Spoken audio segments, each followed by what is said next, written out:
खर तर वारी म्हटलं की अनेक गोष्टी असतात. आळंदी ते पंढरपूर हा प्रवास करत असताना वारकऱ्यांचं महत्वाचं म्हणजे जेवण कसं बनलं जातं, या अनेक गोष्टी तुमच्या पुढे असतील.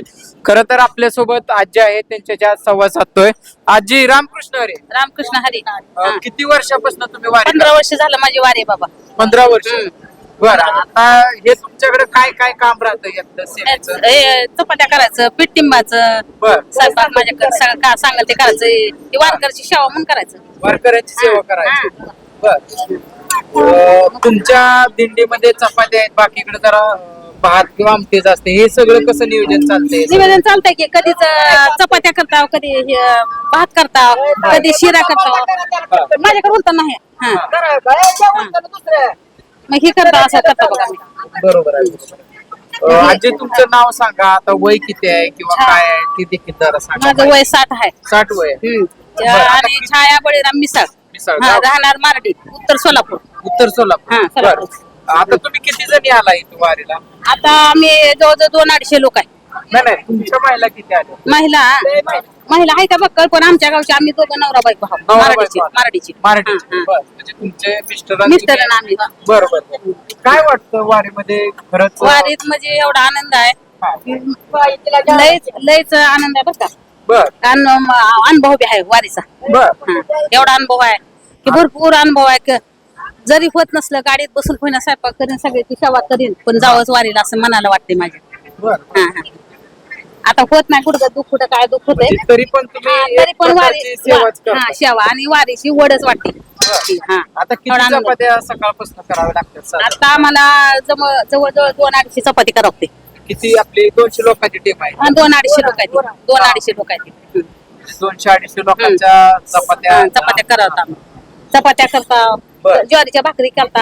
हा. काल पंगत होती, आम्ही गावातून ज्वारी आणली होती. एक 5-6-7-8 पायल्या दळून आणली सोलापूरची होती. ज्वारी? सोलापूरची ज्वारी आणली. हा, माहिती आहे. हा, ती ज्वारी दळून आणली बर. आणि एक पायली बरं डाळीचं पीठ दळून आणलं बर. आणि काय पिठलं केलं. म्हणजे वारकऱ्यांना बदलून पंगत असलं की बदलून जरा बदलून बरं चांगलं पडतं. वाटतं, हा. जेवण चांगलं जातं. हा. आणि कारण चालायला लागतं हा, ना. चालावं लागतं त्यांना, चालून चालून भुका लागते त्या. बरोबर. म्हणून त्यांना कधी पिठलं भाकरी आवडतं, त्यांनी हा. ते चपाती आवडती, कधी भात आवडतं, हा. शिरा भात हे दररोजचं चालू असतं. बरोबर. पण ज्वारीची भाकरी आणि पिठलं हे सगळ्यात उत्तम जेवण वारकऱ्यांना वार करण्यासाठी आवडतं जेवण. आवडतं जेवण. बरोबर. म्हणून मी काय केलं, गावाकडून दळून हा. आणलं, डाळीचं दळून आणलं आणि ह्याचं डाळीचं आणि ज्वारीचं दळून आणलं बरोबर. आणि आणून केलं. मित्रांनो, बघू शकता हे वारी मधलं स्वयंपाक बनवण्याचं काम चालू आहे. ह्या आजी जे आहे त्यांचं वय 60 आहे आणि विशेष म्हणजे त्यांची 15वी वारी आहे. आता त्यांना पायी गुडघ्यामुळे एवढं जमत नाही, तरी पण बघू शकता मित्रांनो, तुम्ही तरुण आहे पण या आजी सकाळपासून या इथली भांडी असेल, स्वयंपाक असेल, सेवा करतात. म्हणजे विठ्ठल म्हणजे फक्त वारीत चालणं असं नाही, त्याच्या माग अनेक गोष्टी असतात. म्हणजे वारी म्हणलं की तुम्हाला वाटतं व्हिडिओ म्हणलं की चालणं, असं नाही. वारी म्हणजे स्वयंपाक असेल, कपडे धुणे असेल, इतर गोष्टी भरपूर आहेत. म्हणजे या स्वयंपाक बनवायचा असेल तर पाण्याचं नियोजन असेल.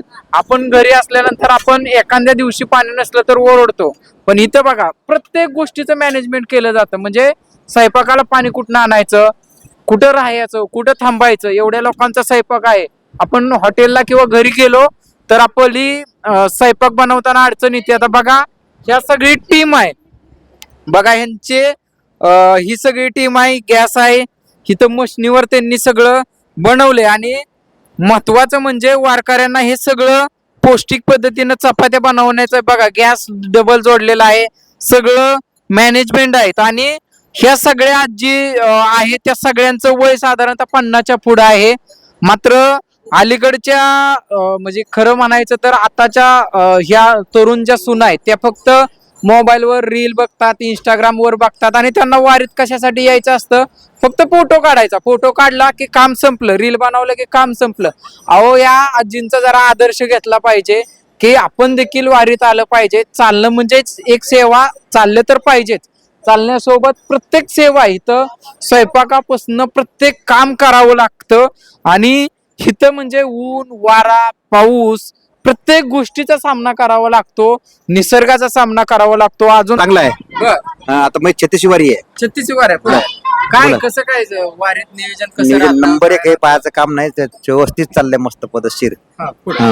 हा, हा. बोला. 36 वाऱ्या तुम्ही पूर्ण केल्यात. हा आता काय काय आता अडचणी जरा कमी झाल्यात, रस्ता मोठा झालाय. आता बाकीच्या पहिल्या गोष्टी- पेक्षा एकदम नंबर एक सुविधा आहे आता सध्या. बर हा पहिली फार अडचण होती पण आता बर. नाही. आता यंदा व्यवस्थित पाऊस पण कमी आहे हा, काय? पाऊस आम्हाला जास्त आहे पण इकडे बर. कमी आहे. इकडे कमी हो. आहे का? बर आमच्या पेरणी वगैरे चेक झाले हा. इकडे पेरणी आता मागून पाऊस पडला नाही तरी बाकी आहे. तुम्ही कोण कोण आलाय का? आम्ही आता माझ्या संघ जवळपास किती 70 माणूस आहे सध्या. 70 माणसं. किती नंबरची दिंडी आहे? दिंडी नंबरची नाही बिगर नंबरची आहे. बर बर, बर. काय नाव वगैरे दिंडीचं कसं काय आपलं नाही नाही आमच्या गावाच्या नावावर मंदिराच्या नावावर चालतो आम्ही. मंदिराचं? मग बॅनर लावले तुम्ही बघू शकता हा. त्याच्या नावावर बाकी काही नाही. या तुम्ही या की दोघं. बोला. मी 5 वर्ष येत आहे या दिंडीमध्ये. हा. गेल्या म्हणजे दरवर्षीपेक्षा रस्ता नंबर 1 झालेला आहे. काही आम्हाला गाडी चालवायला काही त्रास नाही समज. पहिला फार त्रास होता पण आता नाही नंबर 1चा त्रास असतो एकदम नंबर 1 झाला पहिल्या वर्षात. मित्रांनो आपण खर तर वारीमध्ये आहे आणि बघू शकता इथलं वातावरण कसं आहे काय आहे.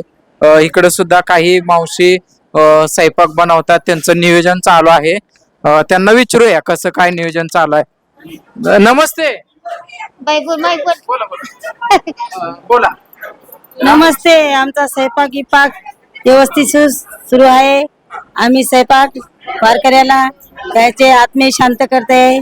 देवदर्शन आमचं चांगलं झालेले, आम्ही सुखरूप आहे. मित्रांनो आपण बघू शकता हे वारीमधले दृश्य आहे, तुम्हाला लाईव्ह सगळं दाखवतोय. आताची ह्या सगळ्या गोष्टी म्हणजे वारीमध्ये प्रत्येक गोष्ट शिकावी मिळते, त्याच्यामुळे आलं पाहिजे. पलीकडे आपण तुम्हाला दाखवूया, इकडे जी वारी चालू आहे ते नेऱ्याला चाललेली आहे.